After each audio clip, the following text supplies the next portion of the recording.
Hi, welcome back. Well, it's great to have with me in the studio again Dr. David Trim.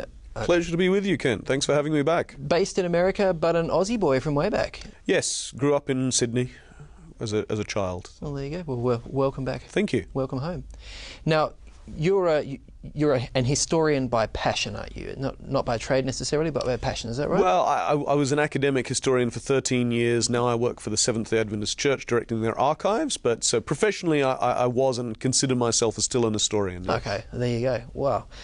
A question that's being thrown around a lot these days, and we hear accusations coming through all the time, is that religion is the cause of all the world's troubles, and in particular the world's wars. Now, this has been an area of research for you.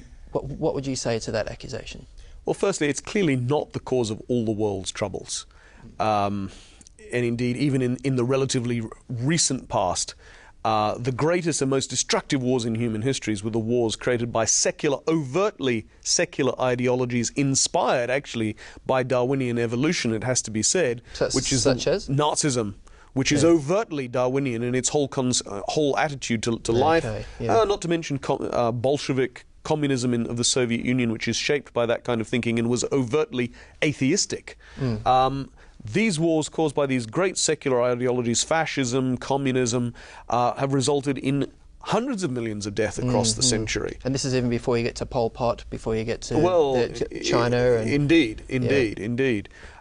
So we have to say religion isn't the sole cause, and then also one doesn't have to be overtly cynical or a member of the Occupy Wall Street movement to be able to see that big business and especially oil has driven a fair amount of recent conflict. True. So capitalism is also a cause of war, you could say? And has been. Trade has driven war for several centuries. But is religion innocent? I mean, no.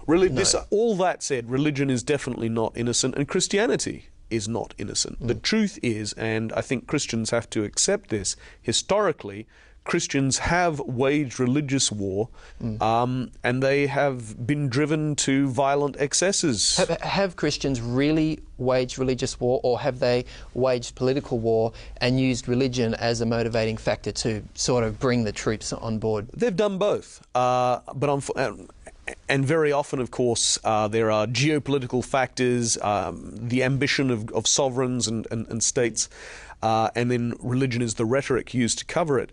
But one has to say, especially in the century and a half after the Reformation, but also at points in the early Middle Ages, people made war for overtly religious reasons. They weren't just adopting this rhetoric. They weren't being manipulated into it by cunning politicians who weren't truly Christians.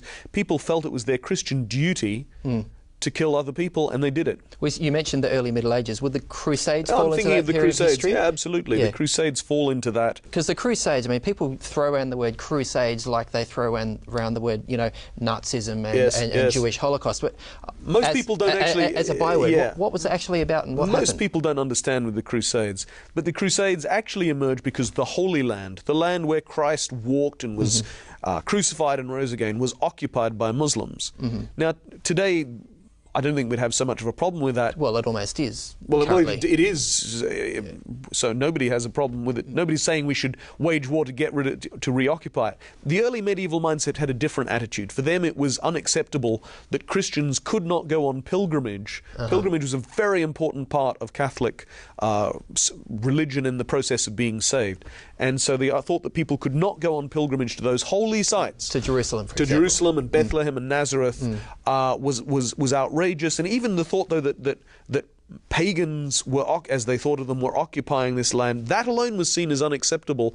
And so people said, well, we have to defend Christendom by driving out Muslims. Yes. And so now, very quickly, those wars became about the commercial ambitions of empires such as Venice and Genoa, and political factors came in. But we know that a lot of people went on crusade because they felt that doing so was fulfilling what God wanted and would put them in a state of grace. What I find interesting is that alongside that history, you also have Francis of Assisi, who makes his pilgrimage all the way to the to the leader of the Muslim armies, and has dialogue and seems to show a different way of Indeed, of and peace. Francis of Assisi, of course, interestingly, does go on one of the Crusades, Yep.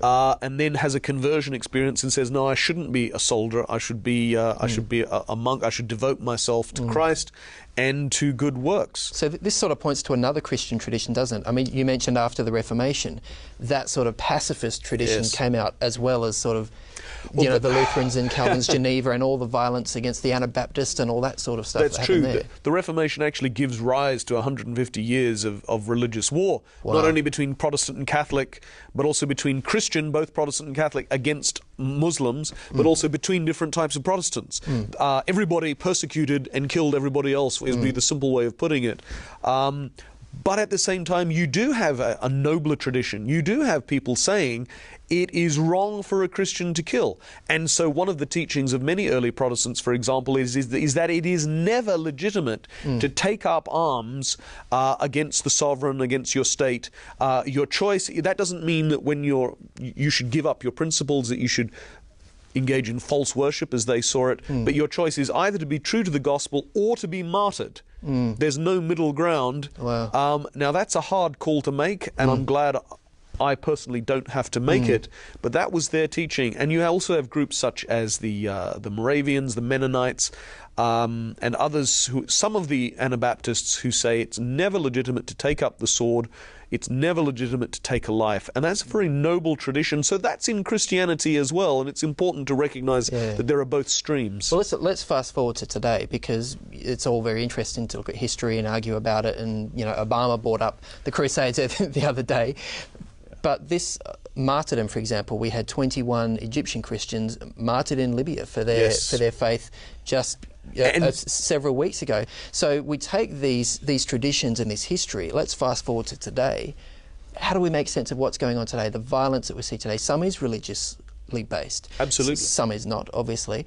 How do we make sense of it? Is there a right way to proceed from looking at these traditions and lessons from history? One way of looking at it would be to say there is what's in Christianity is what's called the just war tradition, and some might feel actually that defending other Christians who are being persecuted would be right and proper and legitimate. Just Christians or anyone innocent who's being persecuted? Well, I think it would be up to the person. I personally would say anyone who's being persecuted, it is legitimate to defend them, but we have to recognise that war is a terrible thing, and whenever you engage in war, for the noblest of reasons, it ends up dragging you down. But another attitude is, you know, for many of us, we're never going to be in a position realistically where we face persecution, but we can persecute others. Even in a place like Australia, where the law, gives us so many freedoms, but we have the opportunity to be oppressive of other people just by our attitudes. And it's very tempting, I think, at the moment, especially to take that attitude towards Muslims because of what's happening in the Middle East. Most Muslims are peace-loving people. They love God as they understand him, and they value the family. They have values that Christians would often sympathise with.